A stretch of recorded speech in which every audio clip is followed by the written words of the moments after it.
Welcome to Energy and Environment Weekly. This is the Thursday edition.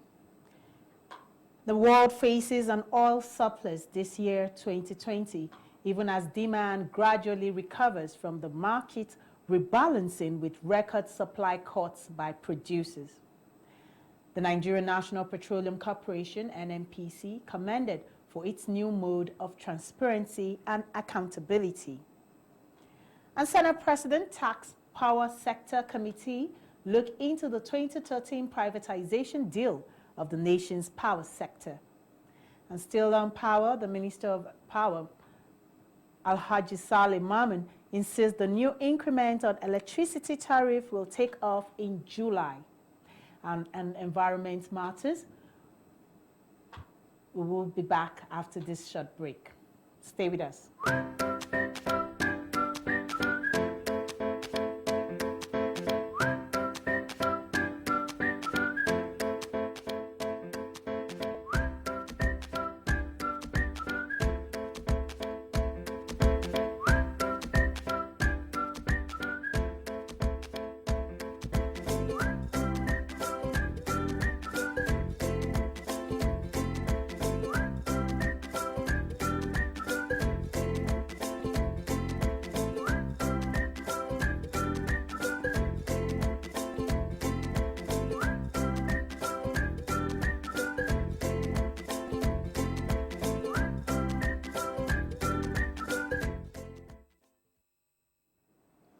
Welcome back to E&A Weekly. I am Joycelyn Elakeche Ada. OPEC is forecasting that the world faces an oil surplus in 2020. This is against the background of growing demand for oil following record supply cuts by producers. The cuts, however, have helped to rebalance the market. The latest monthly report from the Organization of the Petroleum Exporting Countries, OPEC, potentially increases pressure on the group and its allies, known as OPEC Plus, to curb more supply. OPEC said demand would decline by 6.4 million barrels per day in the second half of 2020, less than the drop of 11.9 million barrels per day in the first 6 months of this year. The report said that, however, there will be a gradual recovery noticeably until the end of the year. Oil prices have collapsed as lockdowns to limit the spread of the coronavirus curtailed traveling and economic activities globally. While some places in Europe and Asia have eased restrictions, concerns over a new outbreak has kept a lead on the prices. To tackle the drop in demand, OPEC Plus, which includes Russia, agreed to a record supply cut that started in May, the first, while the United States and other nations said they would pump less. OPEC said these curbs were already helping despite the cuts made already. OPEC still pointed to a surplus in the market this year, in part because it now expects supply from outside the group to be about 300,000 barrels per day higher than previously thought. A technical committee of OPEC Plus and a ministerial panel are meeting to review the supply cuts' impact and seek better compliance from those yet to deliver their share in full. OPEC estimated the demand for its crude this year at 23.6 million barrels per day, down 700,000 barrels per day from last month, suggesting it needs to cut about 600,000 barrels per day from May's rate to avoid a surplus. And in another development, the International Energy Agency has stated that oil demand is recovering from the greatest fall in its history in 2020. The agency, however, acknowledged that due to less flying caused by the coronavirus, the world will not return to pre-pandemic demand level before 2022. The agency noted that reduced jet and kerosene deliveries will impact total oil demand until at least 2022, which means that the aviation industry is facing an existential crisis. The IEA said air travel began to rise slightly in the middle of May and accelerated in June as economic lockdowns aimed at containing the virus were eased, but was still down by over 70% from 2019 levels. The IEA raised its forecast for 2020 oil demand by nearly 500,000 barrels per day due to stronger than expected imports in Asia. Citing a plunge in global oil supply by 11.8 million barrels per day in May, the IEA said the Organization of the Petroleum Exporting Countries, OPEC, and its allies, including Russia, a group known as OPEC+, has reduced their output by 9.4 million barrels per day.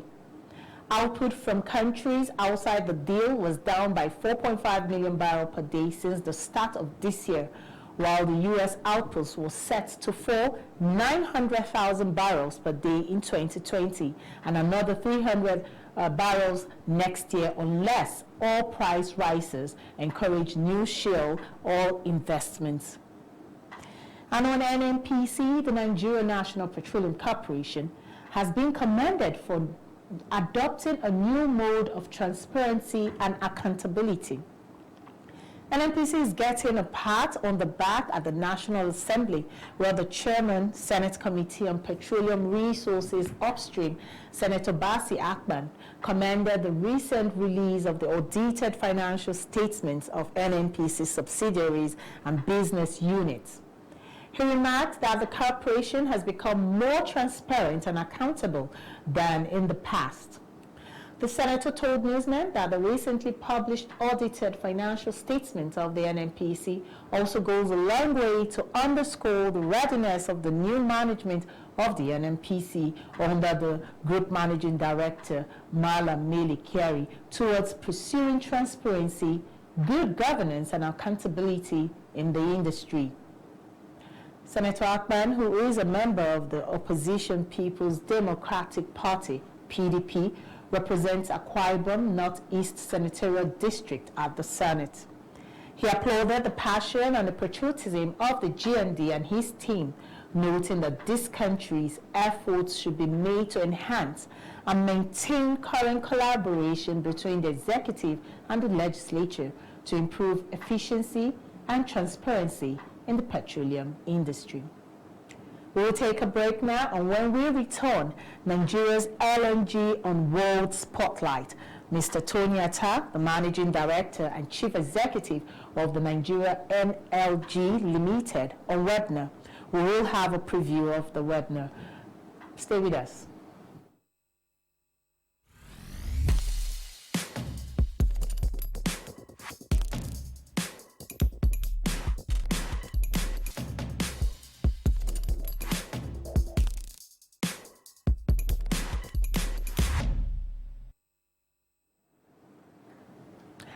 Welcome back to E&E Weekly. The Managing Director of Nigeria NLG, Mr. Tony Atta, was on webinar Spotlight to celebrate NLGs as Nigeria's Company of the Decade. Here are clips from the webinar. Let's take a look at this report. Yeah, you know, the business has a lot of reliance on the off-takers. As we say in the mission, you actually have to find the market before you even produce it. So it's a conversation we had where people say, hey, I want to lend you money, but I need you to show me the market. So it's not just enough to say I can produce. In this game, it's really about the market. I must say that it definitely added to the credibility of the project. But by far, more importantly, we already demonstrated. Welcome back. Senate President Alhaji Ahmed Lawan has tasked Power Sector Committee to look into the 2013 power privatization exercise in Nigeria. Alhaji Lawan wants the committee to examine the shape of the agreement which was signed in 2013. He was speaking at an investigative public hearing by the Senate Committee on Power titled Power Sector Recovery Plan and the Impact of COVID-19 Pandemic. The Senate President said the overall expectation of the Nigerian government and citizens was that the power sector after privatization will be far better, but lamented that the expectation was far from being fulfilled. The Power Holding Company of Nigeria was in 2013 unbundled to pave way for the emergence of 6 generating companies known as GENCOs, 11 distribution companies, DISCOs, and 1 transmission company of Nigeria. Both the GENCOs and DISCOs are fully privatized outfits. Alhaji Lawan, however, hinted that he would rather call for a review of the privatization deal rather than an outright cancellation of the deal. He noted that Nigeria could not have made any serious, meaningful, and sustainable progress without power. The Senate President said the National Assembly wants to see a power sector that provides a steady and regular supply of power because that is what the country needs. And still on power, the Minister of Power, Salim Maman, has continued to press for the takeoff of the new increment on electricity tariff in July. The minister made his position known at the investigative public hearing on power sector recovery plan and the impact of COVID-19 pandemic organized by the Senate Committee on Power. The minister said the impact of the COVID-19 pandemic had also affected the plan for the repositioning of the electricity market toward financial sustainability under the Power Sector Recovery Program. Alhaji Maman said the regulator, Nigerian Electricity Regulatory Commission, NERC, had initially planned to conduct a tariff review in April 2020 following the completion of the public consultation on tariff review. He said, however, due to the COVID-19 outbreak and customer apathy, the proposed tariff review was delayed by 3 months. He stated that the impact of the pandemic means the subsidy being incurred in maintaining the current tariff level had to be maintained till July 2020, when the proposed tariff review will be implemented.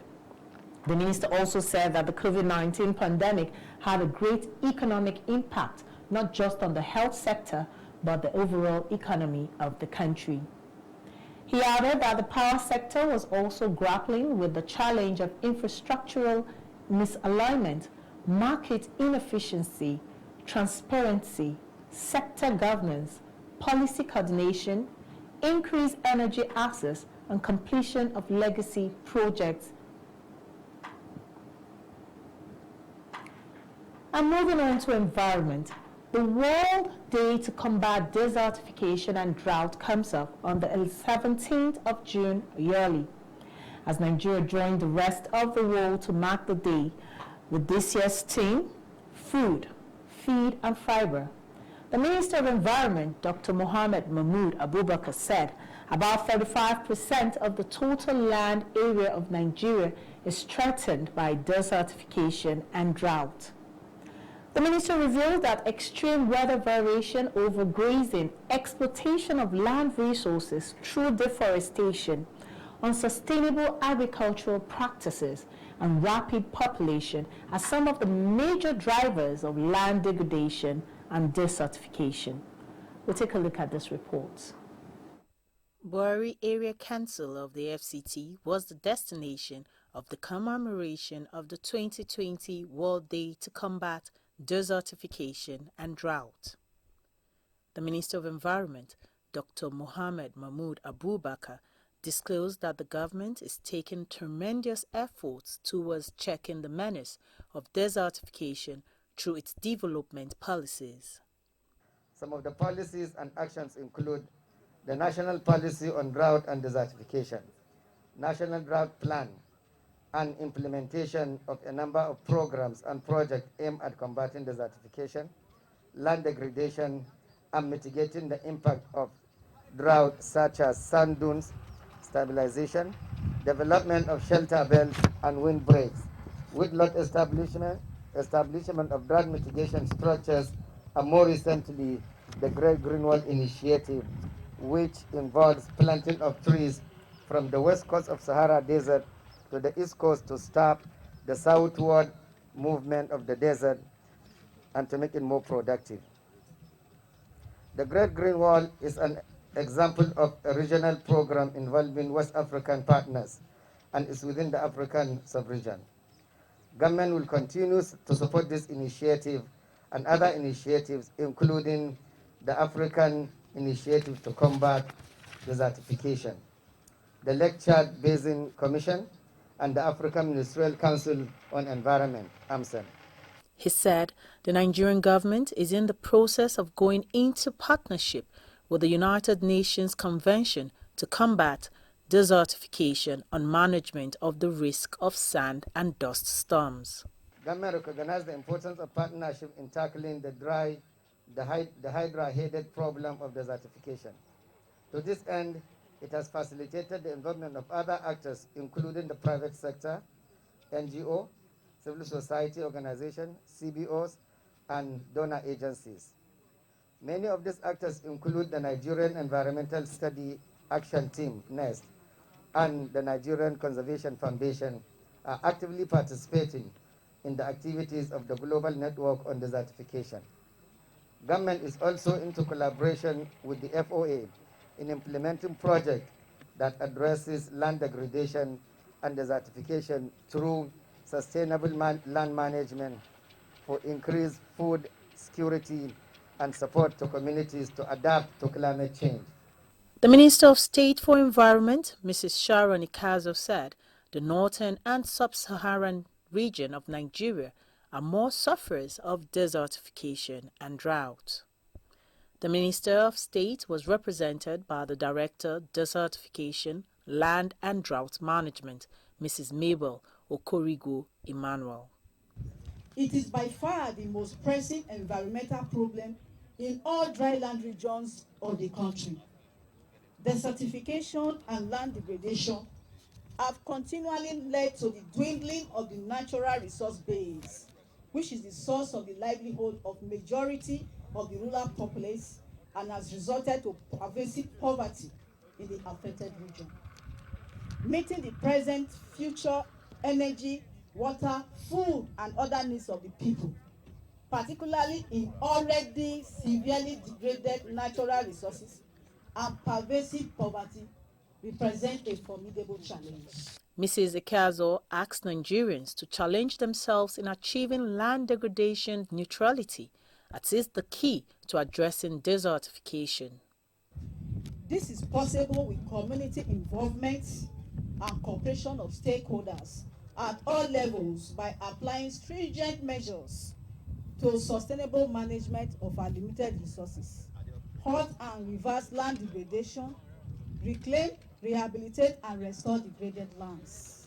This calls for a change in attitude in the way we have been unsustainably managing our limited land resources. Stringent measures should be adopted to sustainably manage and conserve our limited land resources, halt and reverse land degradation, reclaim and restore the degraded land, and ensure land degradation neutrality. These measures will help to achieve sustainable production and consumption, ensure food and water security, reduce the impact of land degradation, desertification, drought, and climate change, increase the resilience of the rural community and other vulnerable groups while enhancing their livelihoods. She said desertification, land degradation, and drought are considered as drivers to emerging diseases as animal habitats have been brought closer to human, causing the transmission of diseases such as Lassa fever, SARS, bird flu, and coronavirus. The Minister of Environment said, and I quote, "The increasing demand for energy, food, fiber has exerted great pressure on the limited land resources, which has led to the degradation and depletion of the resources, thereby increasing the threat to food and water security, livelihood and sustainability of life, encouraging biodiversity loss and forced migration, making communities more vulnerable to climate change impacts." End of quote. It is the chairman of the Buhari Area Council where the commemoration of the World Day to Combat Drought and Desertification was held. Mr. John Gabaya thanked the Federal Ministry of Environment for hosting the commemoration at Buari Area Council, as it is known that the locals there love to fell trees as a way of using it to cook. He thanked the ministry and he promised that the area council will do everything possible to make sure that more trees are planted and more people are encouraged and enlightened on the use of not cutting down trees. And that's our package for E&E Weekly this week. I am Joycelyn Elakeche Ada. Thanks for staying with us.